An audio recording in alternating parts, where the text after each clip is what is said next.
The interesting myth about a racing greyhound is that they're very fast, which they are, but they're very active and need a lot of high activity, which is the myth. They're actually called the 40-mile-an-hour couch potato. This is Paw Print, an animal rescue community, episode 24, and the second episode of Greyhound Week. 4 episodes dedicated to greyhounds. I'm Nancy Rhee. And I'm Harold Rhee. Today's guest is Stuart Homer. Stu and his wife Barbara founded Golden State Greyhound Adoption in 2002, dedicated to rescuing racing greyhounds. Over the years, Stu and Barbara's dedication, enthusiasm, and sacrifice has paid off with a wonderful community of greyhound ambassadors.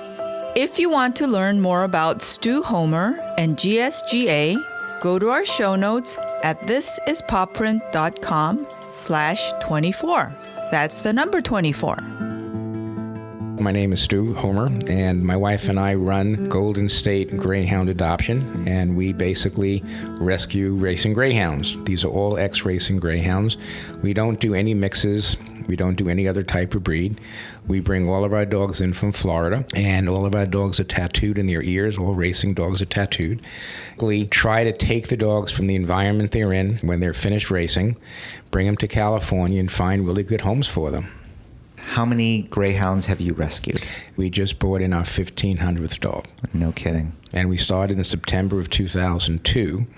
So we average about 130 dogs per year. And all of these dogs are traveling across country from Florida to California. The racing greyhound, in my opinion, isn't a breed by itself. There are not going to be any puppies. They're going to only be older dogs. The average age of the dogs we bring in are 3. The difference between the racing greyhound and other dogs is it's a business. These dogs are trained to make money, and if they don't make money, then they're not going to be useful for the environment they're in. So they're highly regimented, they're highly trained. The interesting myth about a racing greyhound is that they're very fast, which they are, but they're very active and need a lot of high activity, which is the myth. They're actually called the 40-mile-an-hour couch potato, because when they're out of their environment, they're fantastic for home life. We adopt a lot to San Francisco into apartments and condos because they're very used to small environments, and they really have I shouldn't say less activity. They need as much activity as most dogs, but once their walk and their fun is over, they chill out and they really relax around the house, and they're very quiet. Let's say you do own a ranch or a farm. I mean, could that be actually overwhelming for a greyhound, or?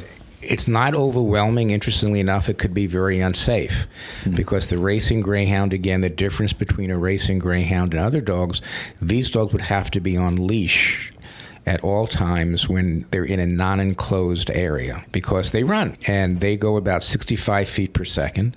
At the third stride, they're about 30 miles an hour. And if they play, by the time you're looking for them, they're gone. So in a non-enclosed area, it could be very, very unsafe for them. So if you're hiking, if you enjoy long walks, they're fantastic because they love being on a leash. They walk with you and enjoy the walk with you. They don't have to run out ahead, and you have to find them. We're here in Walnut Creek, California, which last time I checked is thousands of miles away from Florida. Thanks to my wife, Barbara. She's the one that makes the connections. We first started bringing all of our race dogs in from Colorado, and we had a small group of people in Colorado that helped get our dogs from the tracks in Colorado, fostered them, vetted them, and then we flew the dogs in from Colorado on Frontier Airlines every weekend. So from 2002 to probably around 2007, every Saturday we brought 2 dogs in. Sometimes Saturday and Sunday we took 4 dogs in, 2 dogs each. Frontier Airlines allowed 2 dogs per flight. So every weekend we brought 2 dogs to 4 dogs in. That was the way we operated our organization, and it turned out to be very successful. The Colorado tracks closed, and my wife knew of the connection with Dr. Weir, Heather Weir, in Nunn, Colorado. She brings her dogs in from Florida. So they truck dogs in from Florida to Heather. There are some farms in Oklahoma. There's some farms in Nebraska. She keeps them in what we call the halfway house. She vets them. She takes care of them. She gets them all back to health. We do all the shots, neutering, everything that the dog would possibly need. And then just like what's happening this Saturday, she's starting out from Nunn, Colorado in her truck with 32 dogs, and she's going to be driving from Nunn, Colorado through the mountains, through the snow, and she'll end up at my house in Walnut Creek with 32 dogs, where we have all of our volunteers waiting. All of my garage is set up with 32 crates, and by the time she gets in until the evening, the dogs are processed, their adopters come in, they adopt, the rest of the dogs go into their private foster homes. Some of them go into a kennel. We have a great kennel out in Auburn that we use, and we have another person up in Antioch who runs the doggy day camp up there who fosters for us. So by Saturday evening, all the dogs are in either homes or in places waiting for their new homes. We bring in 32 dogs approximately, maybe a tinge more, every 3 to 4 months. We have our haul here in January. Our next haul of 32 dogs will be in May. And by then, I would say we might have 1 or 2 dogs left. Mm-hmm. Right now, we just have 1 dog left from the last haul that was in October. Then we have our haul in July, October, and then we come back again and start again. That's right. So it's 4 times a year. So if folks are interested in looking into greyhounds or greyhound rescue, anything that they have to think about, whether it's the way their family's set up, the way their home is set up? The best thing to do, as everybody would say, is go to my website, goldengreyhounds.com, and they have we have our training on it. It's a very, very clean website. Home environment is important. It does not matter if it's an apartment or a condo or a house.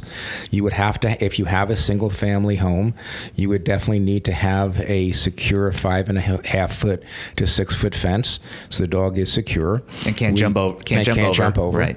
And the assumption is that if you have an apartment, a condo, you'll be walking your dogs on leash, so there's no fences involved. We do not adopt to families with children under 5 years old. We do take a look and discuss the environment with the parents to make sure it's a safe environment, only because it's a large dog. And these dogs do what we call zoomies, and they have fun in the house, and we don't want the children to get hurt or crawl on the dog when it's on its pillow and disturb the dog and get hurt. So we need to make sure that the people in the house are supervised, or young children in the house are supervised and mature enough to know how to handle or how to live with a large-sized dog. But they're very, very friendly and great with children if the environment is correct. You know, they're easy to place. Any environment, apartment, condo, home, that people walk, enjoy their walks, and enjoy being with a dog. These are inside dogs. So if, in fact, you're planning to have a dog that stays outside or stays in the garage, these are very highly pack-oriented animals and want to be with the family. They'll be in the bedroom sleeping on their pillow. They're actually part of your family. Is it okay to have more than one greyhound? Is it okay to have several dogs in the house? When you have racing greyhounds, there are many sayings. As I said once, they're like potato chips. You just can't have one. So they're great in packs. Most of the people have 2 to 3. They work very, very well together. Greyhounds and no greyhounds, even in play, where they have to learn how to play with other breeds, but the greyhounds know how to play greyhounds, so to speak.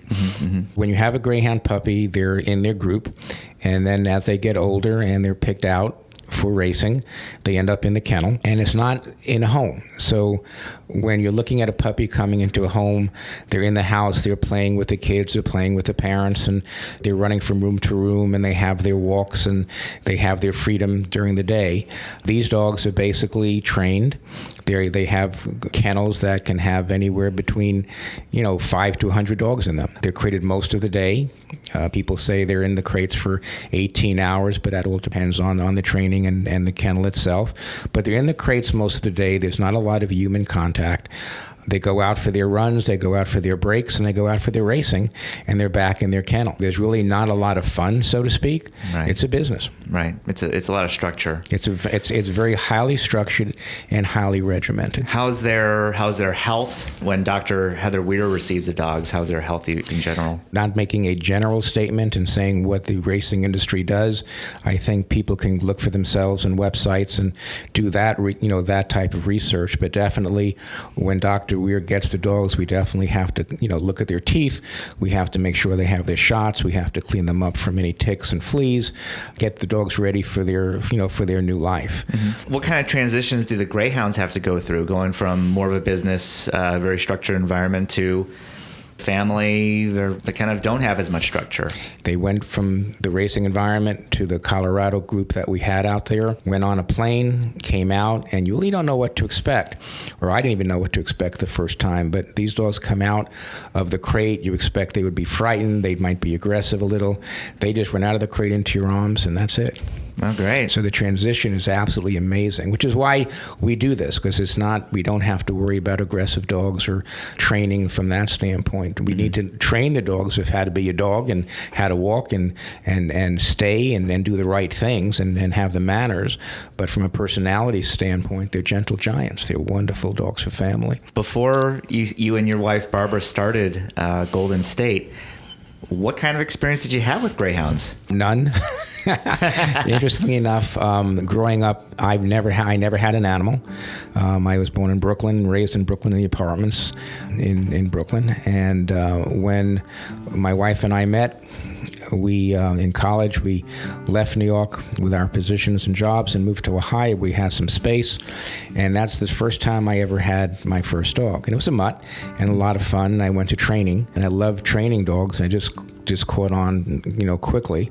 And from there, we ended up with our cats and our dogs, and then we brought in some Dobermans. And the rumors about Dobermans being very mean and vicious dogs, it's really, again, it's the people, not the dog. Mm-hmm. So I trained Dobermans and really enjoyed it. And we moved to California. And at that point, there was an article in People magazine, I think it was in 94, 95, somewhere around there, where they were talking about a vet that was taking in the ex-racers that were no longer needed and euthanizing them, because that's what usually happens with ex-racers that are not being used anymore. They euthanize them. Years and years ago, not even years ago, and I guess in the 90s, 2000s, there was thousands upon thousands of really great dogs being euthanized because they weren't fast enough. Yeah. And still today that goes on to an extent, and that's why we do this. She read an article about greyhounds and the racetrack environment and what was happening to these dogs, and she said our next dog was going to be a greyhound. So the next dog we had was a greyhound. We brought our first greyhound in, and we had to make sure it was good with cats because we had cats, and there are a lot of greyhounds out there, great with small animals and great with cats. We test them and do everything we need to make sure it fits into your environment. And we brought our first greyhound in, and since then we became part of the cult, and we never had any other dog but a greyhound, a racing greyhound. And that's been since, 2002, as you said? Our first racing greyhound we got was in the late 90s, and that was our personal greyhound, and then the organization started in 2002. Right. Interestingly enough, the way we started the group is we basically said that we can't do it ourselves. We don't have a shelter. We don't have a property to build a shelter, and that's not what we wanted to do. Also, when we got greyhounds, we found there was not a lot of training, I guess learning on the fly of how to work with the greyhounds. So we wanted to make sure that when we adopted out the greyhound, the people knew what they were getting, they knew what to do when they came home. I always say when you have your first greyhound, I don't want that greyhound to go in the back of your car and you look in the rearview mirror, seeing this long nose that looking at you and say, what do I do now? I really want to make sure that you know from A to Z what you need to do. So we put together a training program for the new adopters, and we built our fort, and we didn't expect to really have a lot of dogs coming in all the time, 10 dogs a year, maybe 15 dogs a year. And I wanted to build this like a community. So I did not want somebody just to take their greyhound, go home, and not have any support system. So I wanted to make sure that in our organization, there was always somebody there in case the dog might get out and get loose, dog gets sick, what to do, who to ask, where to go. So I built it more of a community than just an adoption organization. And it went viral. People came. We had our orientations. We've now extended that to 2 videos plus about a 2-hour or 1.5, 2-hour session over the phone. Then on the adoption day, we do all the medical, we review things, we show you some walking tips and some training tips. And we have our private Facebook page, our private Yahoo page, where if people in our organization need help, there's always somebody there. If you're going on vacation, you need somebody to watch your dog, we have Delta Dog Camp up in Antioch, or private people within our organization who will help you. So there's always somebody there in the South Bay where they have walks once a week. week in Sacramento. They do a lot of things together, but they have group get-togethers, walks.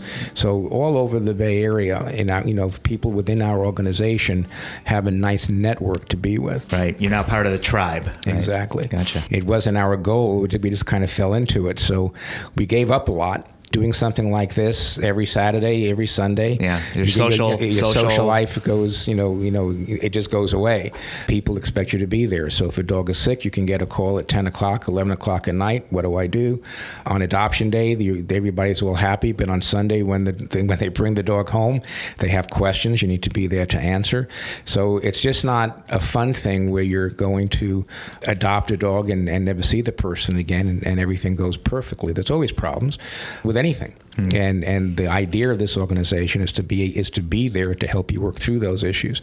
And of course, there are things where people get divorced or there's sickness or there's death and the dogs have to come back. So we have to be there to take the dogs back and then rehome them. This is a completely foster-based organization. It's very, very different. So it's really important that the people who do get greyhounds from us, and some people can't, some people can, some people have restrictions on apartments and condos, and that's absolutely fine. But usually we really depend on our people who adopt dogs to help out, to get those 30 some odd dogs in every couple of months. So being a foster for us is paramount, because without our fosters there's no organization. And we have many, many great volunteers who do outreach. They do the meet and greets. They introduce people to the greyhounds. There's a lot going on, and we appreciate it all. But when it gets down to the base, without the fosters, we can't bring in the dogs. So that's the most important foundation of our organization. Any special people, any special dogs that really made an impact on you in the past? I would say not special dogs, but there's a special type of dog within the racing greyhound world, and we call them our brood matrons. And these are the dogs that have raced and have been out for breeding, and they really haven't had a great life. So bringing the older dogs in, some of them could be 7. Most of the dogs that we bring in are in the 8, 9-year-old range. And those are the type of dogs that are very hard to adopt because everybody wants the younger dog. So we take a special pride in the fact that we really try to bring in the brood matrons and adopt them out. And we have many, many families who love them. They're the easiest dogs. They're wonderful. It's almost like they come into your house and they immediately thank you for taking them in. So the 8, 9, 10-year-old dogs we bring in, those are the special dogs to us. My wife absolutely thinks that's the most special thing. When they get on the field, though, do they still have some speed to them, or? Oh yeah, I adopted my brood matron, and and she's probably the most active. So these dogs I have, right now it's not a brood, but I have a 13-and-a-half-year-old dog that we take a 3-mile walk every single morning. Right. So the dogs are healthy. There's no hip dysplasia in racing greyhounds, so there's a lot of common ailments that you would have in regular dogs that are bred out of or never even within the racing dogs. So they're healthy dogs, and the broods can live a couple more years, and those couple of more years are most gratifying for the adopters. People wonder how they get to Walnut Creek. Dr. Weir actually has her trailer and has a truck. She'll be loading up 32 dogs on the trailer. Sometimes she comes in alone. This time she'll come in with her friend Pam, who's been helping her.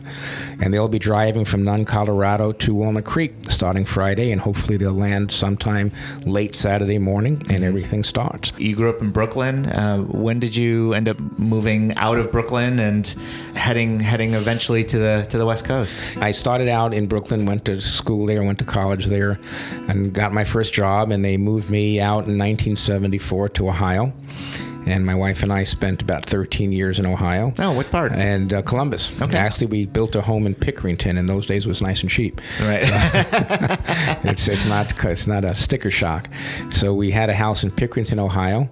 And then in 1988, My wife has always wanted to come to California, like your wife, picked up and That's went, right. and her dream is to come here, and there was no other place in the country where she was going to end up except California. So I was lucky enough to get a move out here, and the company moved me, and we settled in Walnut Creek, and have been here ever since. When you think about the greyhound community, I don't mean the dogs in this case, I mean the people who you work with. Anybody who really stands out, any longtime volunteers or fosters who just really, other than obviously you and Barbara, who have just really given their heart and soul to this cause?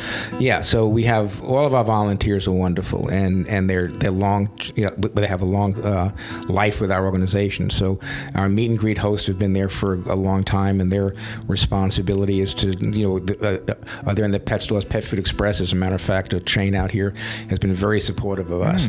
So we set up at the Pet Food Express stores once a month with our volunteers to introduce people to greyhounds. So they're really great. Our fourth, as I said before, the base of our organization. Without our fosters, it would be difficult to have an organization like this. And we have some fosters that foster every single time. They're great.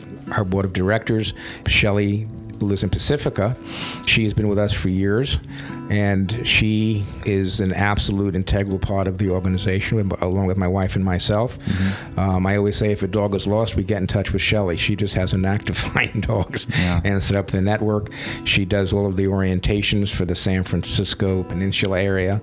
She helps us in every way possible. So she's a very, very important part of the organization. Well, I also want to bring up the passion they have for you and the respect they have for you. I ran into Noni Pliska at a Contra Costa Humane fundraising event, and when I first mentioned the podcast, she immediately said, "You have to meet with Stu." It sounds like that the respect goes both ways, that they really have just a tremendous amount of just compassion for what you and Barbara do as well. So. Well, that's great to hear, and we've done a lot, and we've given up a lot. But then again, if you're doing something like this, that's what you have to do. But the most important part of this whole thing is to get the dogs good homes, and to be there if somebody has a question. And when you have dogs, there's, these dogs don't have a push button on them, and you push a button, they do everything right. When they come in, people have to understand, we even give them out during our orientation some things to read. And what is a greyhound thinking? And the answer is nothing. They've never had to think. They've never been told no. They've never had to look in a mirror. They've never seen a vacuum. They've never seen a car. They've never seen another dog. They've never seen another dog but greyhounds. They've only been with greyhounds. So you're starting from square one, in almost a puppy mind, but an older body. And it's fascinating when people say, I saw my child walk for the first time. Imagine your greyhound taking a treat out of your hand for the first time. That's right. Many of them don't know how to do that. Right. Having a squeaky toy for the first time. Right. So all these things the greyhound does for the first time is with you. Right. And the bond is really very, very close. Yeah. I've heard even navigating stairs. Absolutely. A lot of greyhounds have never seen stairs. Yep. When the dogs come in, I forgot to say that, out of the 30 dogs, besides the cat testing, we have to teach the dogs stairs that day also. 30 dogs going to be taught stairs on Saturday. Yeah. Interestingly enough, we advise people not to bring greyhounds to dog parks. It's a great place in some cases to socialize, but a lot of people that go to dog parks don't really have trained dogs or don't know how to react or work with dogs in such a mixed environment. Greyhounds know greyhounds. When a greyhound stares at you, or when a greyhound stares at another greyhound, she smiles, ears back, tail down, it's playtime. With a different dog, unless they're introduced properly, it could be a problem. So we advise, and again, if you bring a small dog into a dog park and your greyhound might not be good with small dogs, that could be a dangerous thing for the small dog. So just to be safe, we advise against dog parks. But if you have friends with other dogs, friends with small dogs, and we advise you if your dog is good with small dogs, and they're introduced, walk together in a neutral area, just like any other dog, introduced properly with the proper protocol, the greyhounds get along with all the breeds. But it's just a matter of introducing them properly. If you were to give just general advice to folks in the animal rescue community from your perspective, I mean, you've seen a lot, you've rescued a lot of dogs. What would you like to see? Well, I think that people in the animal communities do a great job. Very few people who are into this don't have the passion for it. So there's very little you can ever say about anybody. If you don't do it yourself, they could say a lot. But when people are rescuing dogs, cats, whatever, they put a lot of themselves into it. And it's interesting because some people from the outside might not like how they're doing it or what they're doing it. But I always say, put yourself in their position. And until you do it, it's not the right thing to criticize, because you have no idea what goes on behind the scenes, what these people have to go through, and what these people do day in and day out to support the people they adopted to. So in the animal community, I would say that I would like to see the people outside the animal community support these people better and give them the credit for what they're doing. I think that people within the animal community, no matter what they're doing, just as long as they're taking care of the animals and trying the best they can to get them good homes, I think they're all doing a great job. Once these dogs come in every single day, we have our website. We call the people who send their applications in. We have people who do house visits. So we do a house visit for each one of our adopters. We have people all over the Bay Area and Sacramento who spend time driving to homes and checking it out to making sure there's no poisons in trees and plants and everything is safe for the dog. Once that's done, we do the orientations, and one by one we adopt our dogs, and hopefully when the next haul comes in, all of our dogs are adopted and we start all over again. How do folks find you? How do folks reach you, whether it's your website, social media? The easiest way is through our website. And the website, again, goldengreyhounds.com. It's goldengreyhounds.com. I think is a really simple, I created it to be very, very straightforward, very simple, easy reading for the family. I love when families have their kids and they talk with the kids about the training and they go through that with them. So the kids are really, and the kids are involved as much as the parents, which is really great. In fact, in most cases, when we talk about the safety of the greyhound, the kids know more than the parents do. So they're very excited about getting their greyhound. But the best way would be to go to the website, fill out an application, and we call you and answer all of your questions. We don't pressure in any way, shape, or form. In fact, we'd rather have people think about it longer than not, to make sure it's it's the right thing for them to do. Anything else in regards to having a greyhound or any other breed of a dog? Before you adopt and before you go and get a dog or cat, you need to make sure it's what your family and what you want to do. We've had many times where one part of the family wants to have a different breed, the other part wants a greyhound or something else, and then they say, okay, you have yours, I have mine, and then they can't get two dogs or something happens. So you really want to have a very good consensus of the family if it's the right thing to do. The next thing, which a lot of people don't think about, whether it's a cat, a dog, a pug, or greyhound, is the financial responsibility of having a dog, because dogs will get sick and the dogs will need to see a vet. And you need to make sure that you either have, pet medical insurance or some savings put away for that rainy day, so to speak, if the dog does get sick. If you wait too long and think the dog will get better, it's going to get worse and worse and worse. So it's always best to catch it up front. It's less expensive that way, and it's better for the dog. So having the expenses for the dog is really important, and making sure that you have a stable environment for the dog, because there are sometimes people are not having a great environment at home, but think having a dog would make it better, and usually it doesn't, and the dog ends up coming back. Right. So you want to make sure that the family totally is in sync, and that everybody is on the same page, and the responsibility of who's going to clean up after the dog, and who's going to take the dog for their walks, and who's going to wake up at 5:30 before work to take the dog out every single day. And I always say to my new adopters, this is going to be a 10-year commitment, and hopefully more. Yeah. So it's not bringing the dog home for a holiday and having it for a couple of weeks and enjoying it, then saying, oh my God, what did I get into? So we try to prepare our new adopters and not just give them all the good facts, but we give them the good, bad, and uglies to make sure that they're really committed to having a dog long term.